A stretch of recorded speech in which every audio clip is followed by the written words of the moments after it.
So, Mr. Cash Loan App Update. So, meron po talaga ako originally naka-schedule for Mr. Cash Update kasi nag-apply ako ulit dyan kasi di ba lagi akong reject dyan sa Mr. Cash. So, actually, nung nakarang araw lang or kahapon, so i-check ko na lang later Kasi meron kasing nag-notify sa akin na isang comment galing sa aking YouTube video regarding sa Mr. Cash video ko din. So, sabi niya dito, shoutout nga pala kay at Annalisa Alvarez. Sabi niya po, ma'am, bakit wala na pong Mr. Cash sa Play Store? So, ako naman na po kaagad talaga yung attention ko dito kasi meron nga po ako nakaschedule na Mr. Cash video. May napukaw talaga yung attention ko dito, no? Kasi nga, what if wala na talaga si Mr. Cash? Which is, alam naman natin na si Mr. Cash, isa po siyang legit app, but I don't recommend talaga din siya. Ito-try ko siya, but I don't recommend Kasi nga mataas po ang kanyang processing fee. Hindi ko alam gano'n nakatagal na wala si Mr. Cash, but as I visited the Play Store po, so type natin, no, Mr. Cash. So, ayan, wala po talagang lumalabas. Wala na siya dito sa Play Store. And then, nag-try din tayo sa App Store kung visible siya.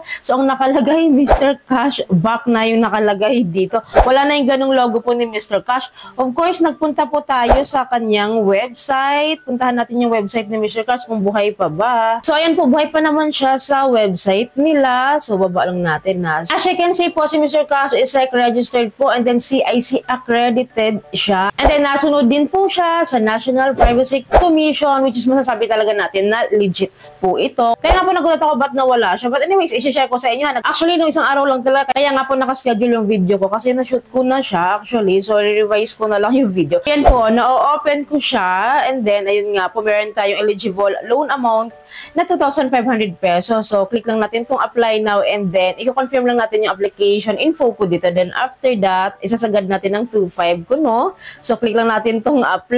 And then, after that, 18 days lang yung offer nila sa akin. Then, click natin yung next. And then, review lang natin itong loan info. Then, after that, click lang natin itong agreement nila. And then, confirm and submit. Then, agree lang natin itong mga permission dito. And right after that, magsiselfie tayo. Lagi naman ganito, no? Bago tayo ma-dispersion. Anyways, click natin itong okay after selfieing. And then, loan application submitted na po agad. And then, few minutes po, I visited the app. And then, nakita ko nga po, rejected na naman po tayo. So, sukong-sukong na talaga ako dito kay Mr. Cash, no? Kasi hindi niya talaga ako ina-approbahan sa disbursement. So, approve po ako sa loan application process, no? Pagdating sa disbursement po, kung kailan i-disburse ko na, hindi po ako na-approve, na-reject po tayo. So, hindi ko alam kung bakit gano'n si Mr. Cash. Paulit-ulit ko na siyang pinipicture, paulit-ulit ko na po siyang tinatry. Actually, last year pa, matagal na ako dito kay Mr. Cash, gano'n at gano'n siya. And then, yun nga, I found out na nawala na siya as of now. So, I visited naman, FB page is buhay pa naman siya. But, meron nakalagay dito na link to download the app. So, click natin, no?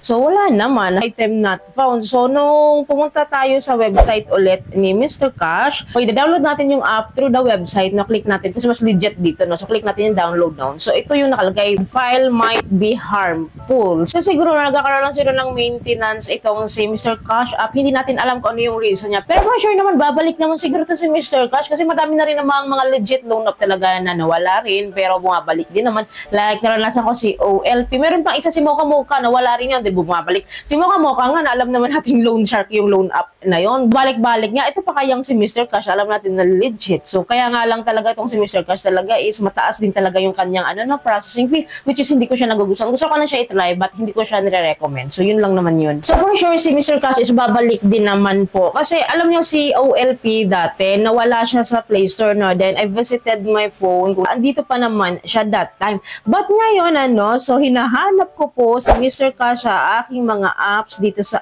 aking phone, wala na siya. So, baba natin, ha. So, ayan, dami kong apps, oh. So, orange app yun, di ba? Nakalagay Mr. Cash.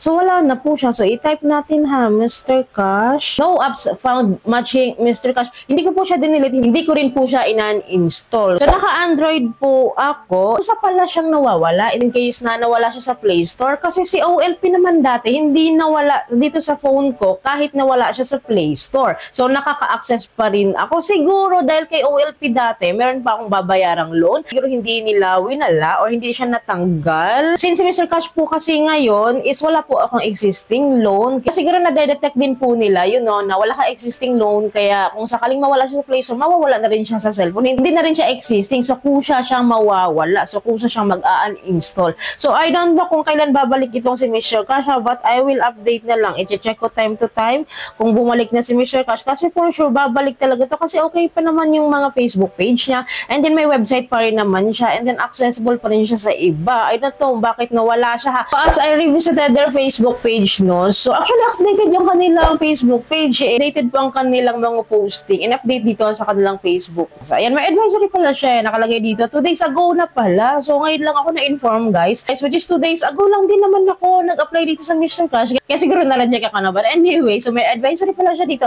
Nakalagay, hello mga Kashama. We were aware that the app isn't currently available to download on the Google Play Store and we're working to resolve this issue as soon as possible. Stay tuned for updates regarding this matter. Thank you for your patience, Kashama. So I've read their comments no doon sa kanilang advisory na. So may mga nangangamba paano daw yung payment nila. Kasi alam niyo naman kapag hindi tayo nakabayad, di ba, possible na ma-report tayo sa CIC. Alam mo, sisira yung record natin, sisira yung credit score natin kasi si Mr. Cash is submitting entity po siya sa CIC. So syempre nag-aalala ka paano yung mga hindi mo nabayaran. Of course, nag-aalala ka paano yung pagbabayad mo. So only you can do contact Mr. Cash. Nakakontak pa naman sila sa kanilang Facebook at saka sa kanilang website. So may mga email sila dyan, may contact number sila dyan. So try to reach them out para kahit paano magiging clear sa'yo at magkaroon ka ng peace of mind. So sabi din ng iba siguro daw na report si Mr. Cash because of harassment. So I don't know kung nang-harass to si Mr. Cash kasi parang balita ko naman hindi naman. Kasi pag mga ganitong mga CIC submitting entity is bira po. Hindi ko naman siya naranasan, no? Of course, dahil hindi nila ako ina-approve sa loan siguro. Kasi ang mga naharass na talaga mga hindi nakabahid sa mga ganitong loan up. So marami din pong nag-aalala baka na-hack si Mr. Cash and then nakalat yung info natin na nasa kanila. Kasi alam mo, worried din ako eh. Worried ako sa mga gano'n na mga nawawala na